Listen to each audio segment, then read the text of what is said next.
Escola de Campeões em ação, aprendendo a aprender.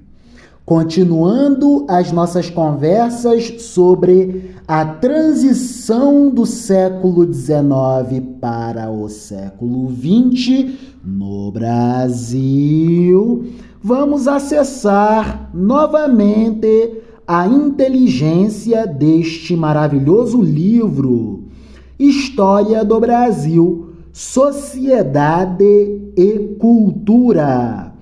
Autoria de Cláudia Regina Balcati Silveira Moreira e Simone Meucci. Editorial Intersaberes. A importância da família patriarcal no Brasil. Por favor, jovem RGV, ao trabalho.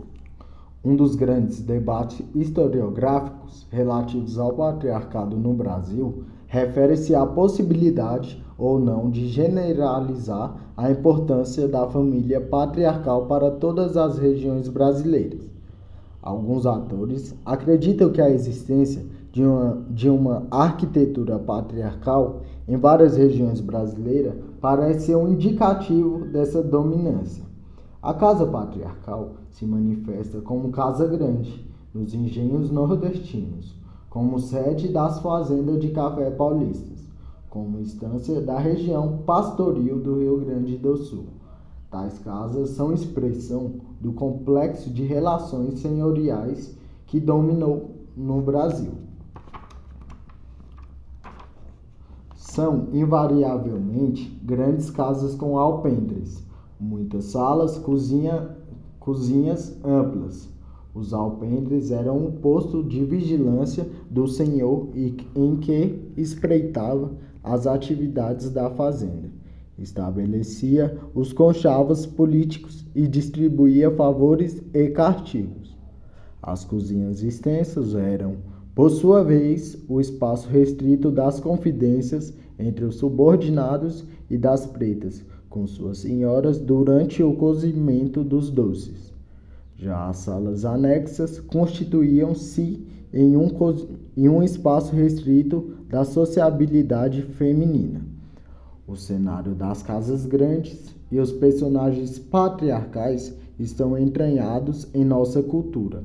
A literatura brasileira nos revela com efeito que a organização social patriarcal permanece profundamente enraizada na ficção literária. Como exemplos dessa permanência, podem ser citados grandes personagens da literatura, como o Capitão Rodrigo de O Tempo e o Vento, no Rio Grande do Sul, de Érico Veríssimo. Também são dignos de lembrança os engenhos pernambucanos da década de 1910, representados por José Lins do Rego, em Menino de Engenho. Até a simpática vovó Dona Benta e seu sítio do Pica-Pau Amarelo da ficção de Monteiro Lobato conservam uma estrutura senhorial em que os netos, a negra Anastácia, os caboclos, Barnabé e Zé Carneiro e também personagens míticos, como o Saci e a Cuca, são agregados numa relação de proteção, favores e dominação patriarcal, nesse caso, exercida pela figura feminina da anciã Dona Benta. Essa recorrência ficcional de personagens em relações patriarcais na literatura brasileira demonstra a força social dessa organização familiar no Brasil, com efeito, para além da ficção, um notável registro da dinâmica real das famílias patriarcais e a biografia de Joaquim da Cunha Rego Barros. João Joaquim da Cunha Rego Barros. Siga. O Barão de Goiânia, que viveu em Pernambuco entre 1797 e 1874.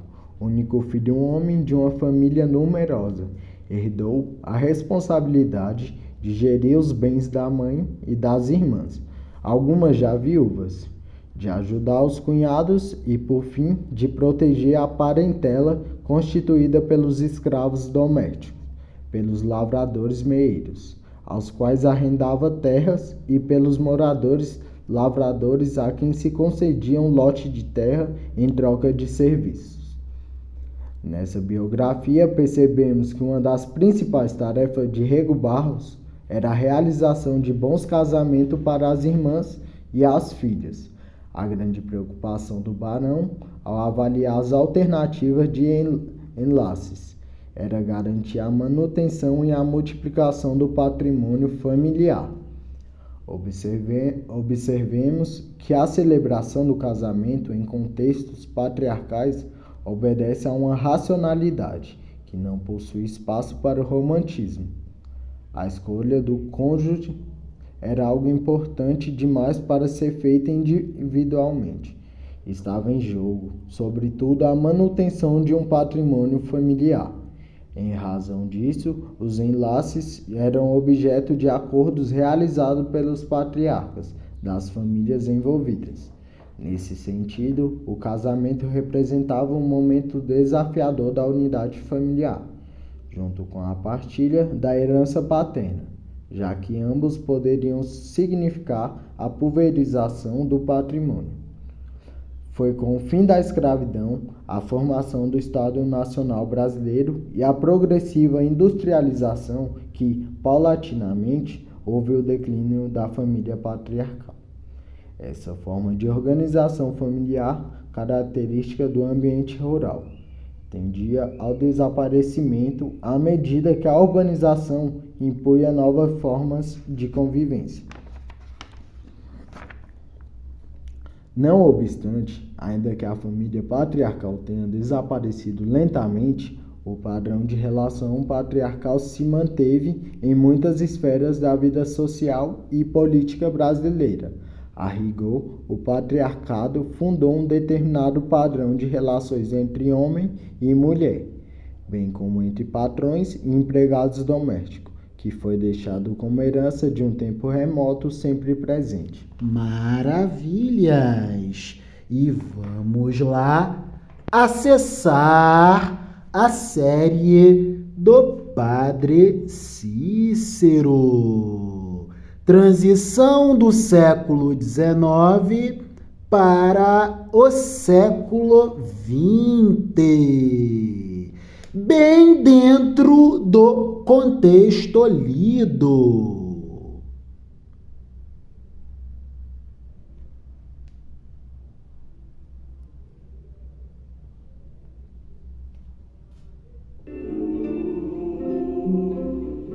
Rio de Janeiro, fins do século passado. O ex-seminarista José Marrocos é preso por ideais políticos e deposto para o interior do Ceará. Na Caatinga, com a ajuda do Mascate Simas, a jovem beata Maria de Araújo e seu velho pai conhecem o padre Pego, um fanático visionário. Impressionado com Maria, o religioso se junta ao grupo e anuncia a chegada de fatos divinos. Lígia, a filha de um rico fazendeiro, é expulsa de casa por ter se unido a um ambicioso aventureiro.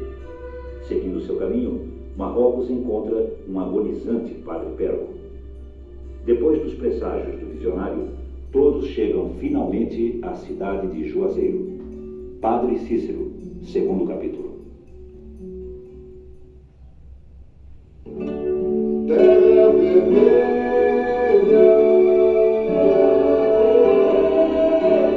de todo quando o sol carregado a centelha queima o chão, Virgem Maria, és um cristão.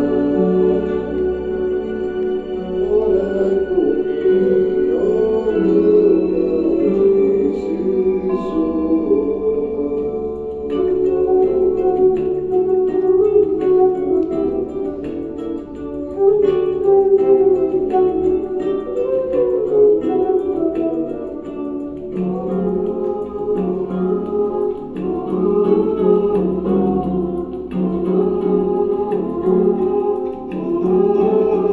É a terrinha, jovem RGV.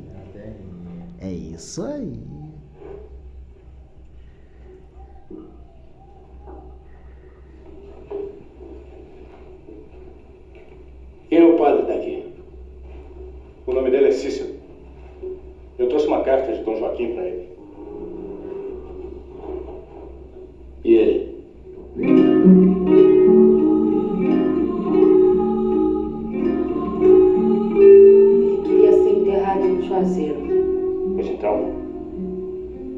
gente faz como ele pediu.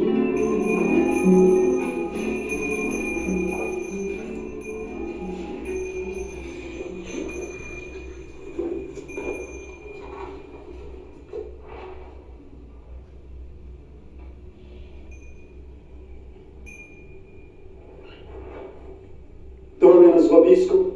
Et con spiritu tuo.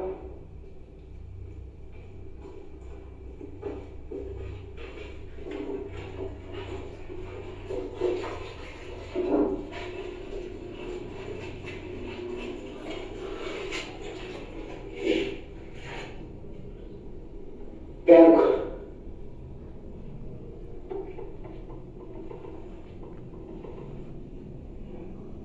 O que aconteceu?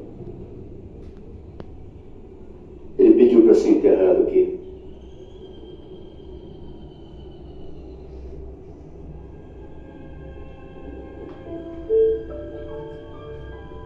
Uma vez ele me disse que eu tinha sido escolhido.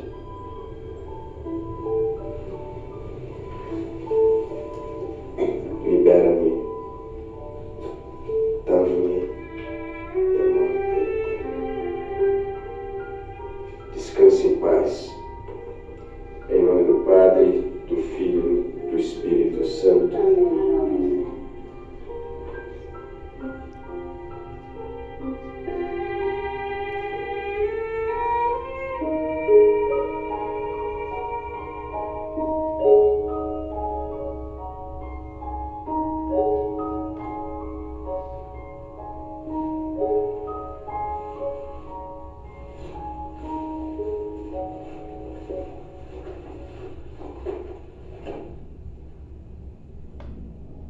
Receba em seu seio, Pai.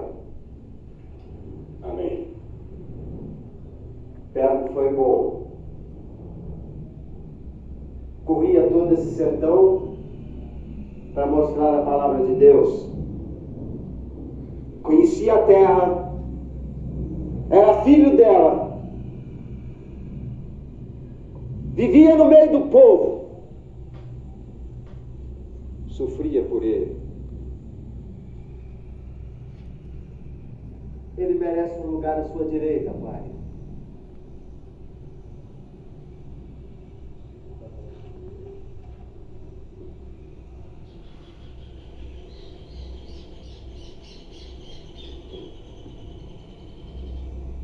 Quanto a nós, devemos fazer o possível para não esquecê-lo e nem aos seus ensinamentos. Sua humildade, sua fé extrema.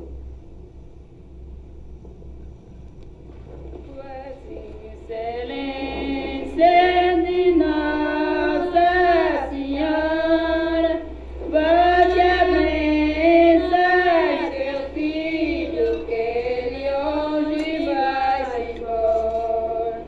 Ele vai embora com a dor no coração.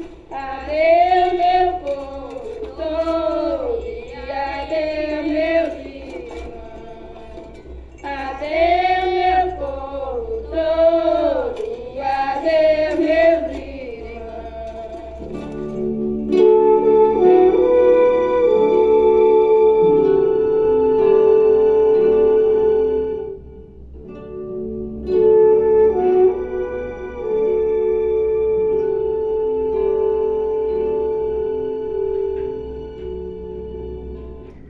Maravilha!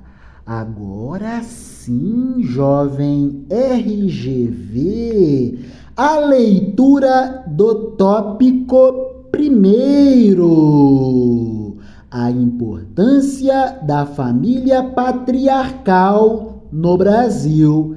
Vai! A importância da família patriarcal no Brasil. Um dos grandes debates na historiografia brasileira refere-se à família patriarcal e ao papel desempenhado por essa instituição não apenas na esfera doméstica, mas também na definição territorial nacional, no padrão das relações de dominação na idade cultural brasileira. Identidade cultural brasileira. Siga! O debate por si mesmo atesta que a família patriarcal é uma das chaves mais importantes para a compreensão da cultura e da sociedade brasileira. Mas o que é uma família patriarcal? Antes de respondermos à pergunta, uma observação importante. Não podemos confundir relações familiares com relações biológicas.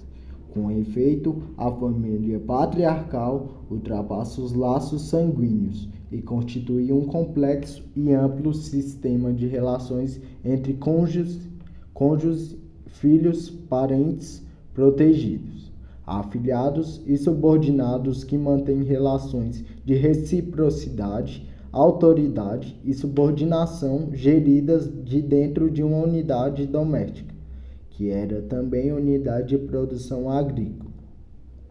Trata-se de uma organização social típica das sociedades rurais e tradicionais que contrasta com a família nuclear, constituída apenas por pais e filhos das sociedades urbanizadas.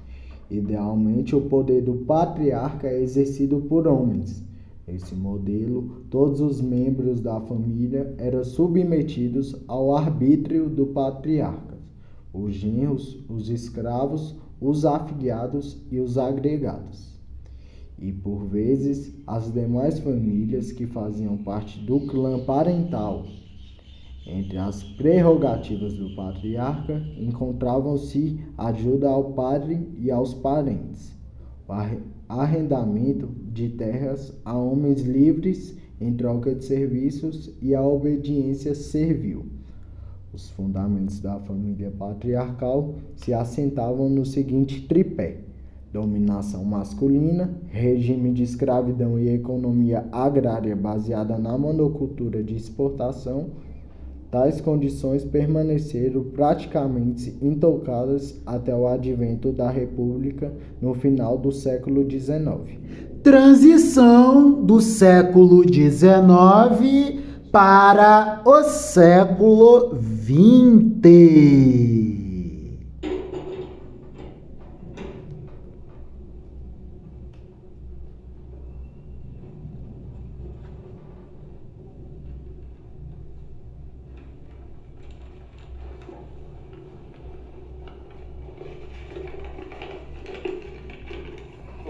Dom Joaquim elogia muito o senhor. Foi o secretário que escreveu a carta. Ele só assinou. Mesmo assim. Veio da corte.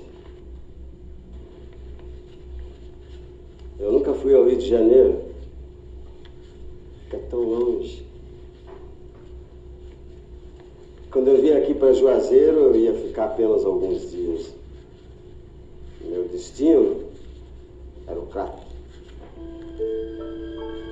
Mas aí eu tive um sonho, um presságio. Então... Mas eu quero falar do senhor.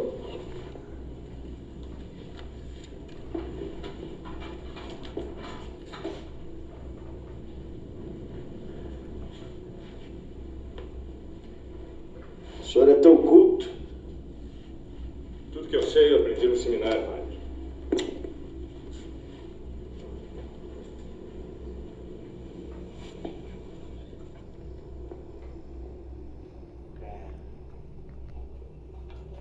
Mas as leituras, eu quase não leio no teu tempo.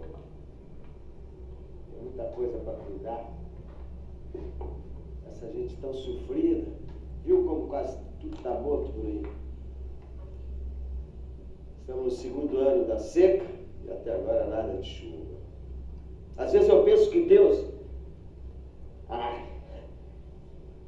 Às vezes eu começo a perder a paciência.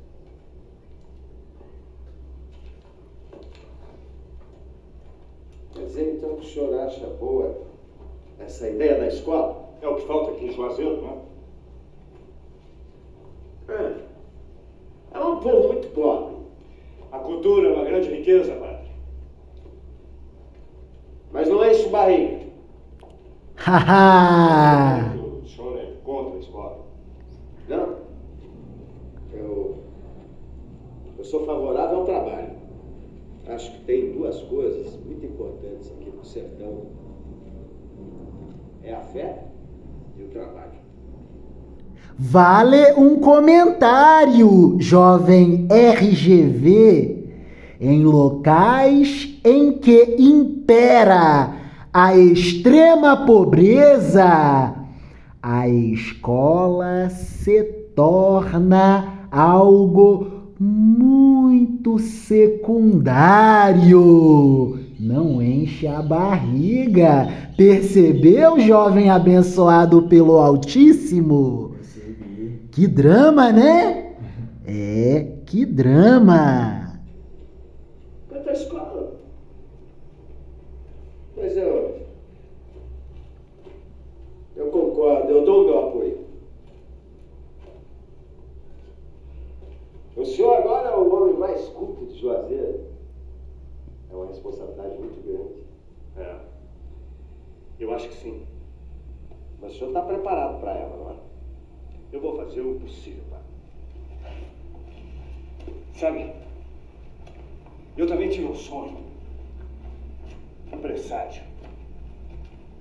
Um dia todo mundo vai ser livre. Um dia não vai haver mais miséria nesse sertão.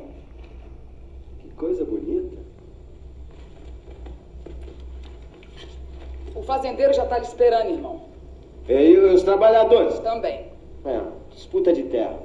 Todos os dias, toda hora, vem de todo lado. Me pedem ajuda, conselho, orações. Fazem de mim um juiz, um mediador. Vem, eu vou lhe mostrar como é que eu faço para ajudar essa gente.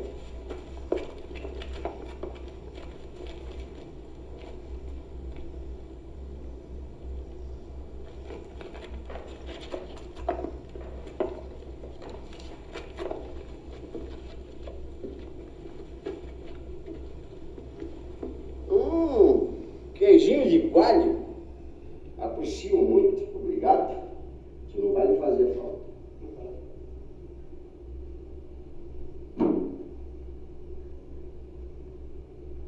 E o senhor, coronel? Eu não vim aqui para discutir, padre. Eu preciso daquelas terras. Eles também. Invadiram meu banhado. Joga os cabos em cima. E chamei para evitar isso.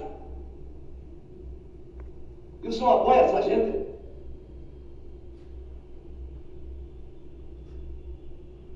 A propriedade, ela é intocável. E o coronel é o dono da terra. Essa gente não tem nem onde cair morta, coronel. E por isso invadem meu banhado? Padre, pode morrer gente. Longe de mim!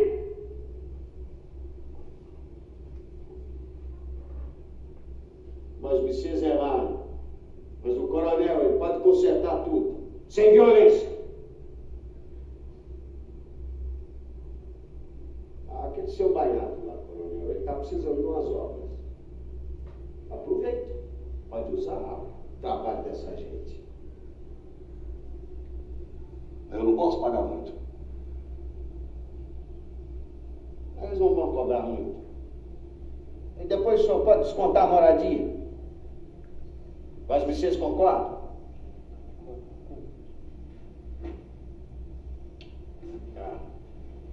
Pois é. Tudo se resolve. E agora, nós vocês vão em paz, trabalhem e obedeçam. Que Deus provê.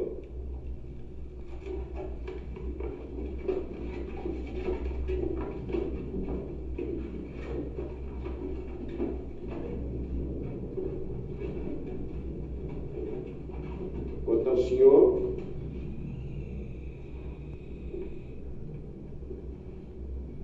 Para ajudar a igreja nova. que Deus lhe dê muito mais.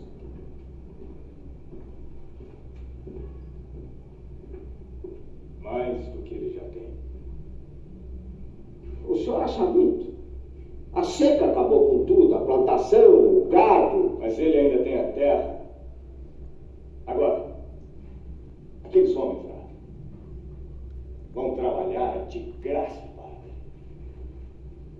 Lembra do seu Tomás da Bolandeira, jovem RGV?